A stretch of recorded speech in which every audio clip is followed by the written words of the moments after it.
BJP और कांग्रेस दोनों ने अपनी अपनी चिर परिचित और प्रतीक्षित सूची जारी कर दी। जहां बीजेपी ने अपनी दूसरी सूची जारी की तो वहीं कांग्रेस ने 33 प्रत्याशियों की अपनी पहली सूची आज जारी कर दी। आज का दिन दोनों ही पार्टियों में सरगर्मी वाला है और दोनों ही पार्टियों में इन सूचियों का इंतजार था। हालांकि कांग्रेस की सूची एक दिन पहले देर रात तक आने की संभावना थी, लेकिन देर रात तक नहीं आई और उसके बाद शनिवार को दोनों पार्टियों ने अपने अपने प्रत्याशियों का आगाज कर दिया। आइए पहले बात कर लेते हैं कांग्रेस की। तो कांग्रेस ने 33 प्रत्याशियों की सूची जारी की और उसमें से 29 प्रत्याशी वो पहले विधायक हैं, इस समय वर्तमान जो विधानसभा है उसमें विधायक हैं, और 3 ऐसे प्रत्याशियों को टिकट दिया जो पिछली बार चुनाव हार गए थे। कुल मिलाकर कांग्रेस की अगर बात करें तो जिसे हम पहले मान के चल रहे थे कि कई विधायकों की टिकट कटेंगे, बड़ी संख्या में टिकट कटेंगे। हालांकि अभी लिस्ट बहुत छोटी है, 33 प्रत्याशियों की लिस्ट को लेकर के कहा नहीं जा सकता कि किसकी चली और किसकी नहीं, लेकिन 29 विधायक जो हैं वो विधानसभा में इस समय थे, उनको टिकट मिल गया। तो काफी हद तक जो बात थी कि विधायकों को, वर्तमान विधायकों को टिकट दे दिया जाए, तो अगर पहली सूची को देखें तो ये बात साफ हो गई कि बड़ी संख्या में उन विधायकों को टिकट दे दिया गया और 3 विधायक चुनाव हार चुके पिछले, उनको भी टिकट दिया, जिसमें अर्चना शर्मा प्रमुख है, सांगानेर से भारद्वाज जो है वो प्रमुख हैं, और उसके अलावा भी इस तरह के जो अगर पूरे को हम देखते हैं तो लगता है कि कहीं गुट को लेकर के अगर हम देखें कि गहलोत गुट के लोगों को ज्यादा मिला या पायलट गुट इसमें ज्यादा हावी रहा, तो अभी इस लिस्ट को देख करके ऐसा नहीं कहा जा सकता। लेकिन इतना जरूर है कि दिग्गज पार्टी के जो हैं उनके टिकट फाइनल हो गए और ऐसा माना भी जा रहा था कि जो निर्विवाद सीटें हैं वहां टिकट देने में कोई दिक्कत नहीं। अशोक गहलोत खुद सरदारपुरा से उनको टिकट दे दिया गया पार्टी ने। सीपी जोशी दिग्गज नेता हैं, उन्हें टिकट दिया गया, और पार्टी के प्रदेश अध्यक्ष गोविंद सिंह डोटासरा, उन्हें टिकट दिया गया और उनकी घोषणा हो गई टिकटों की। तो कुल मिलाकर के जो बड़े नेता हैं, सचिन पायलट है, उन्हें टॉप से वापस टिकट दिया गया, उन्हें मैदान में उतारा। तो कुल मिलाकर के यह है कि जो दिग्गज है उनको बिल्कुल साफ कर दिया गया कि वो कहां से चुनाव लड़ेंगे, क्योंकि कई बार इस तरह की चर्चाएं रहती है कि इस बार उनका क्षेत्र बदलेगा, उन्हें वहां से नहीं दूसरी जगह से टिकट मिलेगा। इस तरह की सारी तमाम चर्चाओं पर विराम लगाकर सब बड़े नेता अपनी अपनी जगह से चुनाव लड़ रहे हैं और तमाम जो विधायक हैं उन्हें भी अपनी जगह से ही टिकट दिया गया है। ये कांग्रेस की सूची को लेकर अगर मोटे तौर पर हम देखते हैं तो ये एक आंकड़ा उभर कर आता है।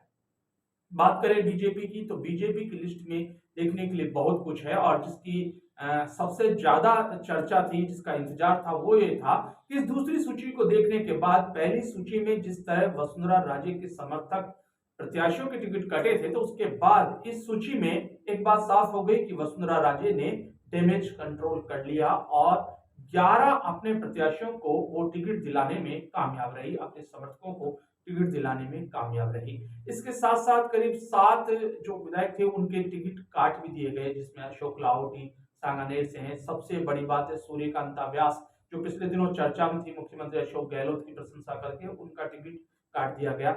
ये कुछ चीजें हैं जो इस लिस्ट में देखने लायक है। लेकिन हाडोती में बात की जा रही थी कि वसुंधरा समर्थकों को तरजीह देती है या नहीं देती पार्टी, तो वसुंधरा राजे की पूरी चली, प्रताप सिंह सिंघवी हो या कानपुर से नरेंद्र नागर हो या फिर डग से वहां मैदान में उतारे गए हों या फिर काटलाल हो, ये सब वो लोग हैं जो वसुंधरा राजे के बिल्कुल कट्टर समर्थक है। और यही हाल गंगानगर और उत्तर जो राजस्थान है उसकी सीटों के अंदर जो वसुंधरा राजे के समर्थक थे, कट्टर समर्थक थे, उनको मैदान में उतारा है। अब की बार अगर दोनों पार्टियों के टिकटों से देखते हैं, जो दिलचस्प मुकाबला रहा और जिसकी चर्चा बीजेपी के टिकट में है वो है कालीचरण सराफ। कालीचरण सराफ की उमर दराजी को लेकर, उनके वरिष्ठता को लेकर, उनके वसुंधरा राजे के साथ निकटता को लेकर ये माना जा रहा था कि शायद पार्टी इस बार उन्हें टिकट ना दे। लेकिन ये भी चर्चा थी कि वे अमित शाह को कन्विंस करने में सफल हो गए अपने बारे में और टिकट उन्हें मिल गया। तो फिर से कांग्रेस ने जो टिकट दिया वो अर्चना शर्मा को दिया, जबकि उनका जबरदस्त विरोध हो रहा था। मुख्यमंत्री के खास राजीव अरोड़ा उनको लेकर के लामबंद थे, अपने समर्थकों के साथ एक दिन पहले प्रेस कॉन्फ्रेंस की मंडल के सारे उस विधानसभा क्षेत्र के सारे कांग्रेसी नेताओं, लेकिन बावजूद उसके अर्चना शर्मा कामयाब रही टिकट लेने में, क्योंकि शायद उसके पीछे कारण ये भी था कि पिछली बार वो बहुत कम वोटों से पराजित हुई थी। तो ये एक आंकड़ा था, एक समीकरण था जो उनके पक्ष में था। इतने कम वोटों से हारे हुए उम्मीदवार को टिकट काटना थोड़ा मुश्किल था। लेकिन ये पुराने दोनों प्रत्याशी बीजेपी और कांग्रेस के फिर एक बार टक्कर में होंगे। कालीचरण सराफ होंगे और कांग्रेस से अर्चना शर्मा होगी। इन दोनों का मुकाबला भी फिर से दिलचस्प होगा। लेकिन वहीं सांगानेर में अशोक लाहोटी का टिकट काटकर भजनलाल शर्मा को भरतपुर से लाकर सांगानेर से चुनाव लड़वाने का, हालांकि वहां ब्राह्मण वोटों की सीट मानी जाती है, उससे पहले घनश्याम तिवाड़ी सांगानेर से चुनाव लड़ते आए हैं और वहां से भजनलाल शर्मा एक बार फिर से ब्राह्मण कार्ड वहां खेला गया सांगानेर सीट पर। और ये अब 83 के बाद 41 की सूची पहले आ चुकी है और यहाँ 83 की सूची यह है। कुल मिलाकर के काफी हद तक तस्वीर बीजेपी की साफ हो गई। एक पहली लिस्ट का जो डैमेज कंट्रोल था वो किया कि नरपत सिंह राजवी को जो विद्याधर नगर से नहीं टिकट मिला था, तो वहां चंद्रभान सिंह आर्या का टिकट काट कर और उन्हें चित्तौड़गढ़ से मैदान में उतार दिया गया है। कुल मिलाकर अब बीजेपी की तस्वीर काफी हद तक साफ हो गई और लिस्ट में डैमेज कंट्रोल भी हुआ है। वसुंधरा राजे के समर्थकों को टिकट मिला है, तो कांग्रेस में सभी तमाम दिग्गजों को टिकट देकर उन्हें व्यस्त कर दिया गया है कि वे अपने अपने क्षेत्र के अंदर शुरू करें काम। और ये भी एक संदेश दिया गया 29 विधायकों को देकर कि विधायक जो मुख्यमंत्री अशोक गहलोत बात करते आए हैं कि विधायकों को टिकट दिया जाना चाहिए, तो शायद पार्टी उससे संतुष्ट नजर आई।